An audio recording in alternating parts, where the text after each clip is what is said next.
Et si le véritable secret de la réussite n'était pas de travailler plus dur, mais de travailler sur vous-même? Jim Rohn disait « Travaillez plus dur sur vous que sur votre travail ». Cette idée semble simple, mais elle peut transformer toute votre vie. Beaucoup de personnes se fatiguent à courir après des promotions, de l'argent ou de la reconnaissance, sans jamais changer la personne qu'elles sont devenues. Et si c'était là l'erreur? Restez avec moi jusqu'à la fin, car ce message pourrait complètement changer votre manière de penser, d'agir et de construire votre avenir. 1. Le piège du travail acharné sans évolution personnelle.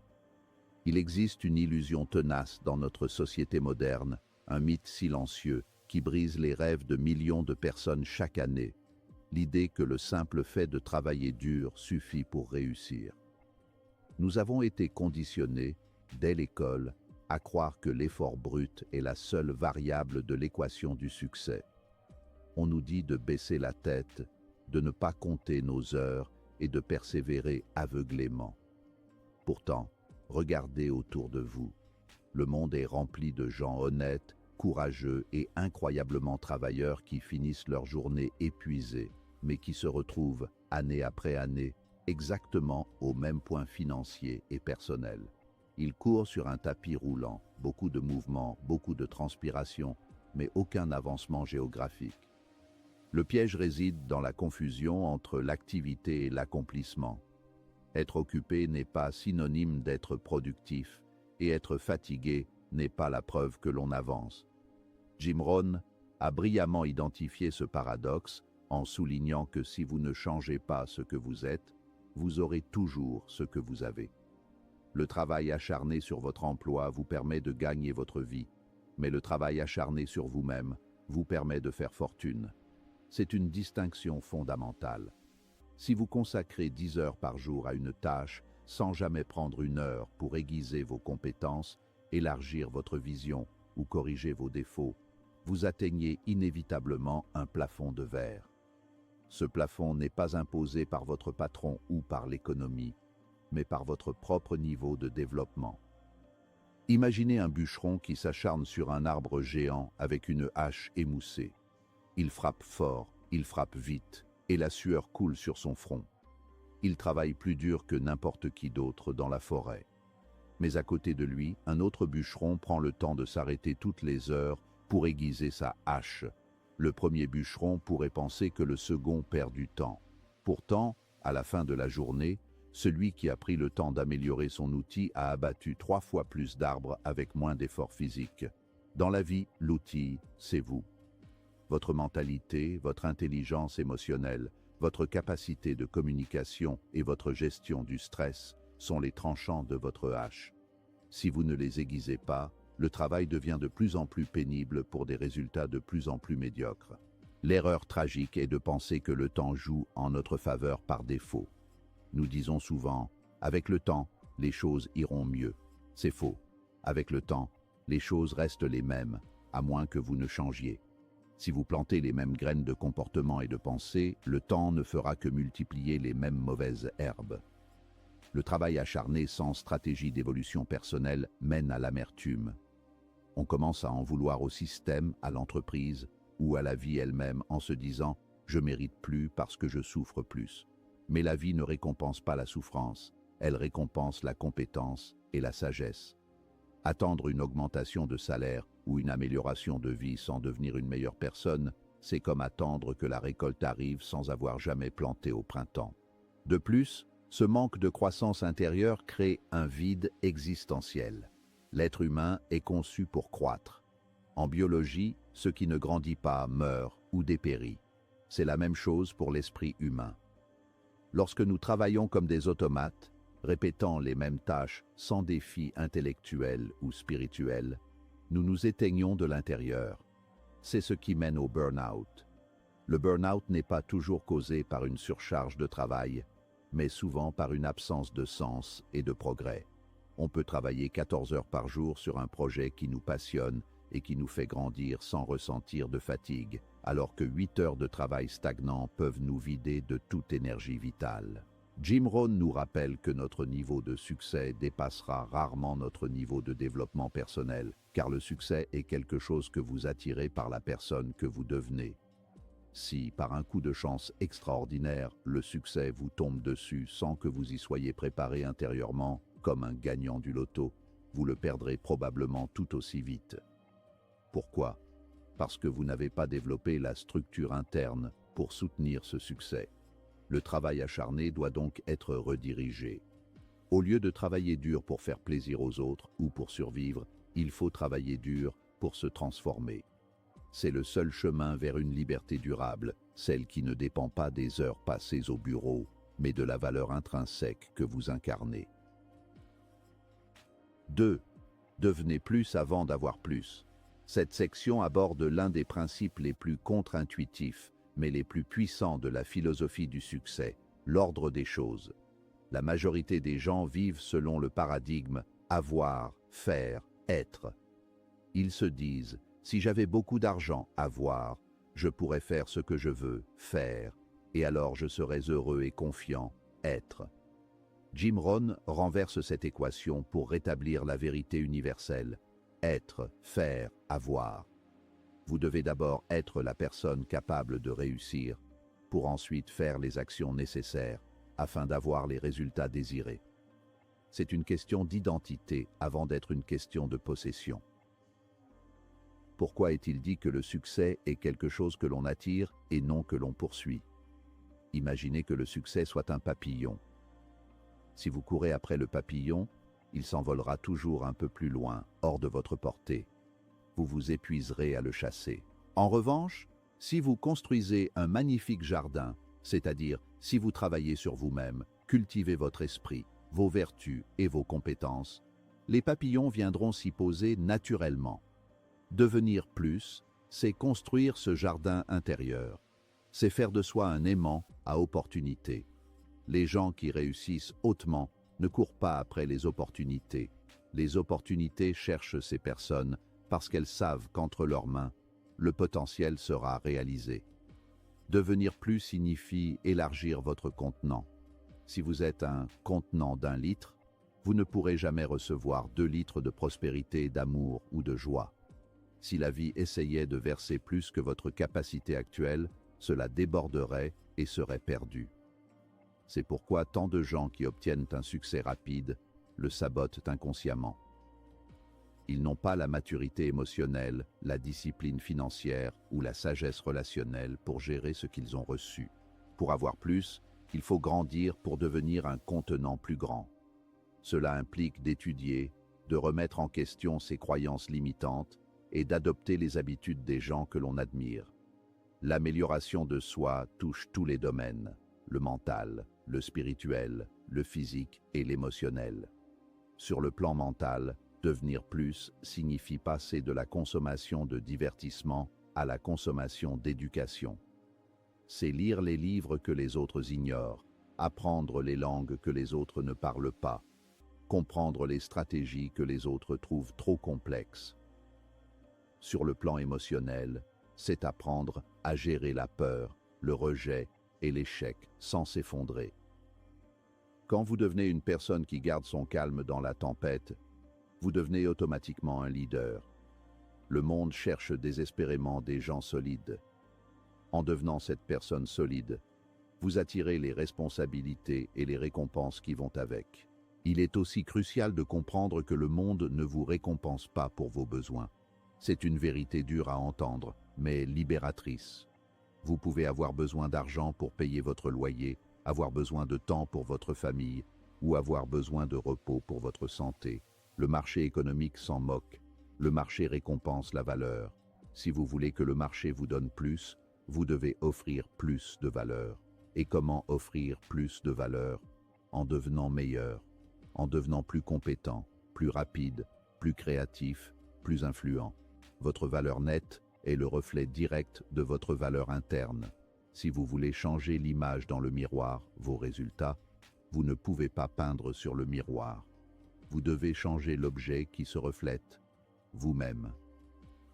Enfin, ce processus de devenir plus est infini, et c'est là que réside la beauté de la vie. Il n'y a pas de ligne d'arrivée où l'on arrête de grandir. Chaque nouveau niveau de succès exige une nouvelle version de vous-même. Ce qui vous a amené au point A ne vous amènera pas au point B.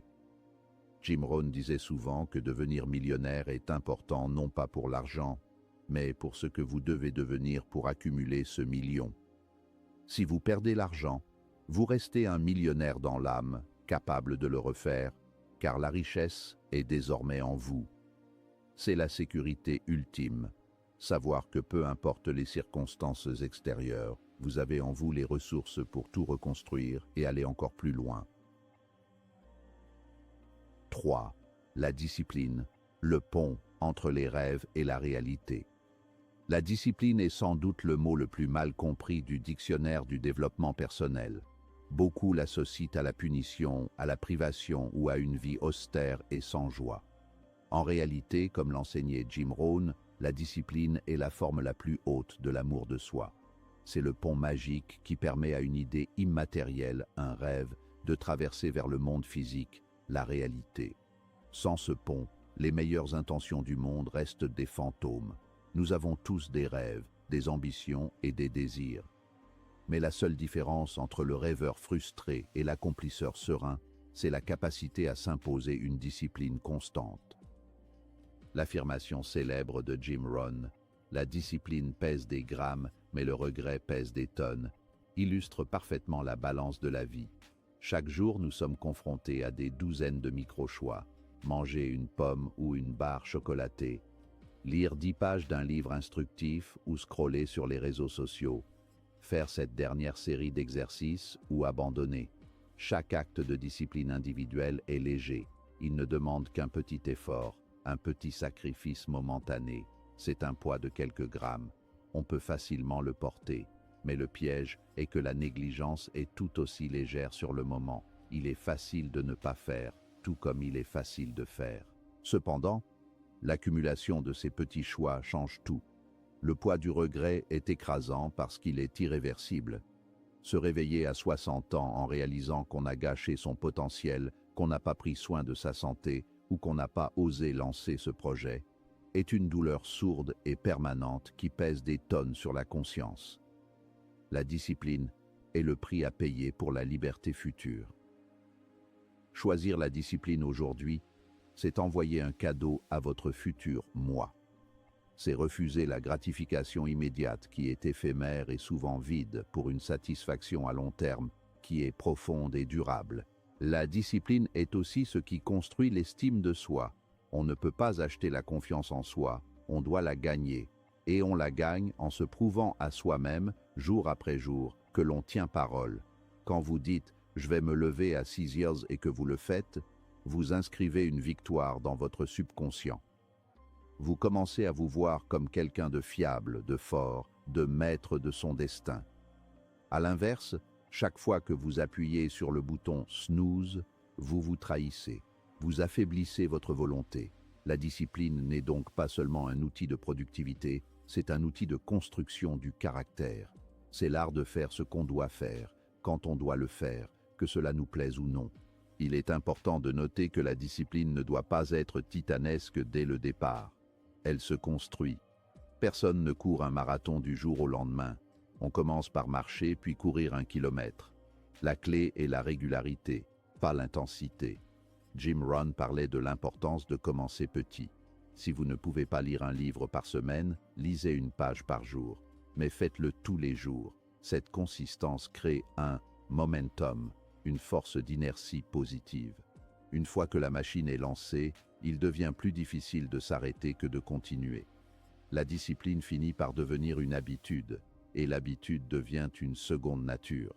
Ce qui demandait un effort conscient au début devient un automatisme fluide. Finalement, la discipline est le révélateur de vérité.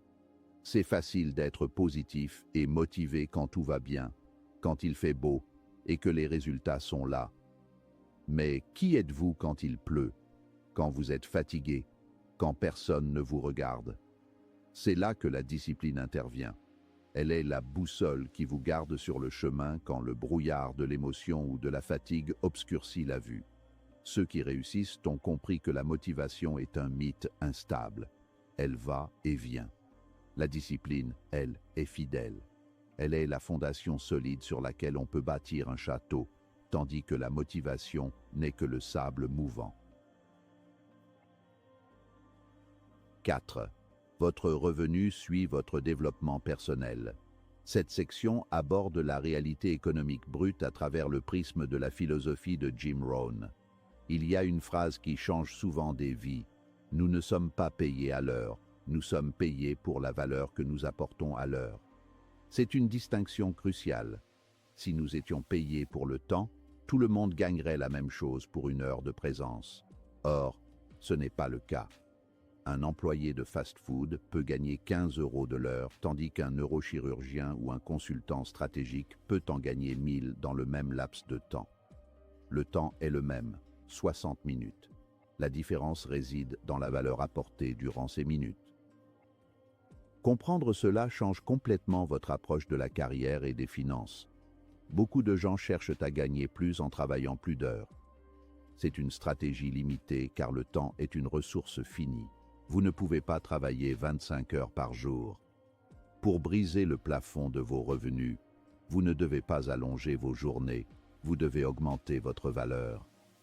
Vous devez devenir quelqu'un qui, en une heure, peut résoudre des problèmes plus complexes, prendre des décisions plus difficiles ou inspirer plus de gens que vous ne le faisiez auparavant. Le marché est un mécanisme d'échange. Il donne de l'argent en échange de la valeur perçue. Comment augmenter cette valeur? En investissant en soi-même. C'est ici que le développement personnel rejoint l'économie. Apprendre à mieux communiquer est une compétence qui vaut de l'argent, vente, négociation, management. Apprendre à gérer son temps et ses priorités vaut de l'argent, productivité, efficacité. Apprendre une nouvelle langue, maîtriser un logiciel, comprendre la psychologie humaine ou développer son leadership. Tout cela sont des leviers financiers. Jim Rohn disait que l'éducation formelle vous permet de gagner votre vie, mais l'auto-éducation vous permet de faire fortune. L'école nous apprend à être des employés fonctionnels, l'auto-éducation nous apprend à être des créateurs de valeur exceptionnelles. Regardez l'échelle de la valeur dans n'importe quelle entreprise. En bas de l'échelle, on est payé pour faire des tâches répétitives que beaucoup de gens peuvent faire. La concurrence est forte. Donc la rémunération est basse. Plus on monte, plus on est payé pour penser, pour organiser, pour imaginer et pour diriger. On est payé pour ce que l'on sait et pour qui l'on EST, plus que pour ce que l'on fait physiquement. Si vous voulez que votre revenu augmente, vous devez monter cette échelle de la rareté. Devenez irremplaçable. Développez une combinaison de compétences uniques qui fait de vous un atout majeur. Si vous ne grandissez pas, votre revenu stagnera, car l'inflation et le coût de la vie, eux, continueront de monter. Il y a aussi une dimension psychologique à la richesse. Votre revenu a tendance à revenir à la moyenne de votre thermostat financier mental. Si vous ne vous sentez pas digne de gagner plus, ou si vous avez une mentalité de pénurie, vous repousserez inconsciemment l'argent, ou le dépenserez dès qu'il entrera. Le développement personnel permet de recalibrer ce thermostat. Il vous aide à voir l'argent non pas comme une fin en soi, mais comme un outil d'amplification de votre impact. En travaillant sur vos croyances limitantes concernant l'argent et le succès, vous ouvrez les vannes pour recevoir davantage. En résumé, l'investissement avec le meilleur retour sur investissement, ROI, n'est ni l'immobilier, ni la bourse, ni les crypto-monnaies. C'est vous. Un livre à 20 € peut contenir une idée qui vous rapportera 20 000 € sur 10 ans. Un séminaire peut vous donner une connexion qui changera la trajectoire de votre entreprise. Ne lésinez jamais sur les dépenses qui nourrissent votre esprit et vos compétences. Votre compte en banque est l'ombre de votre esprit. Si vous voulez que l'ombre grandisse, l'objet qui la projette, votre esprit, vos compétences, votre sagesse, doit grandir en premier. 5. La responsabilité totale de votre vie. C'est peut-être le concept le plus difficile à avaler, mais c'est indiscutablement le plus libérateur de tous. La responsabilité radicale. Dans notre culture actuelle, il est à la mode d'être une victime. Il est facile de pointer du doigt.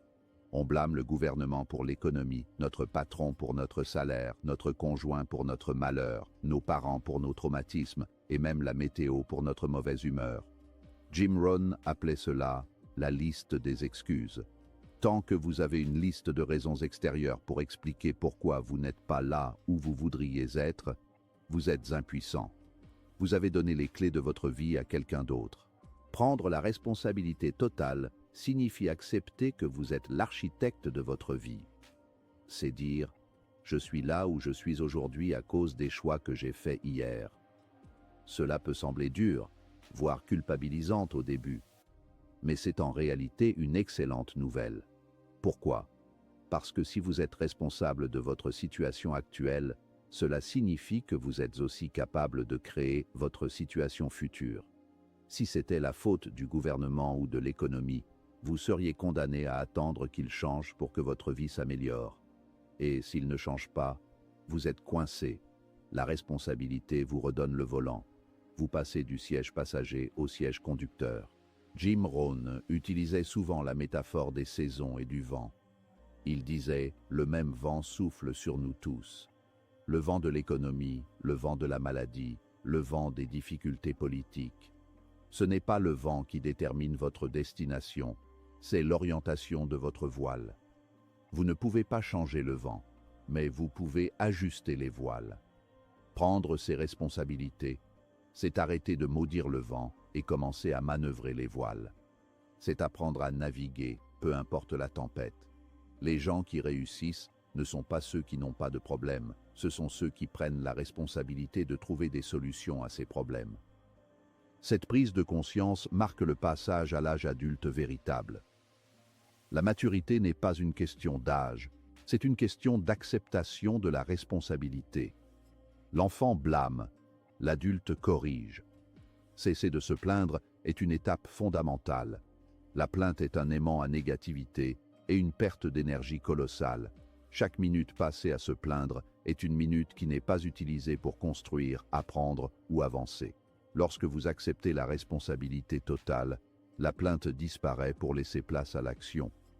Au lieu de dire « pourquoi ça m'arrive », vous dites « qu'est-ce que je vais faire à ce sujet » et « qu'est-ce que je peux apprendre de cela ». La responsabilité s'étend aussi à nos réactions émotionnelles. Comme le disait Eleanor Roosevelt, personne ne peut vous faire sentir inférieur sans votre consentement. Vous êtes responsable de la manière dont vous interprétez les événements et dont vous réagissez aux autres. Si quelqu'un vous insulte, c'est leur problème. Si vous vous offensez, c'est votre choix. Maîtriser cette responsabilité émotionnelle vous rend invulnérable aux critiques et aux circonstances extérieures. Vous devenez le maître de votre monde intérieur, ce qui est la seule véritable forteresse. Enfin, le jour où vous prenez la responsabilité totale, tout change. C'est le jour 1 de votre nouvelle vie. Vous ne regardez plus en arrière avec regret, ni autour de vous avec envie. Vous regardez en vous avec détermination. Vous comprenez que l'avenir est une page blanche et que vous tenez le stylo. Il n'y a plus de boucs émissaires. C'est effrayant, oui, mais c'est la seule voie vers la dignité et la grandeur. Vous devenez une force de la nature car rien ne peut arrêter quelqu'un qui a décidé qu'il était le seul responsable de sa destinée. Alors, souvenez-vous de cette phrase. Travaillez plus dur sur vous que sur votre travail. Votre travail peut vous donner un salaire, mais travailler sur vous peut vous donner une vie. Commencez aujourd'hui, lisez, apprenez, progressez. Parce que quand vous changez, tout autour de vous change aussi. Et la meilleure version de votre avenir commence par la meilleure version de vous-même.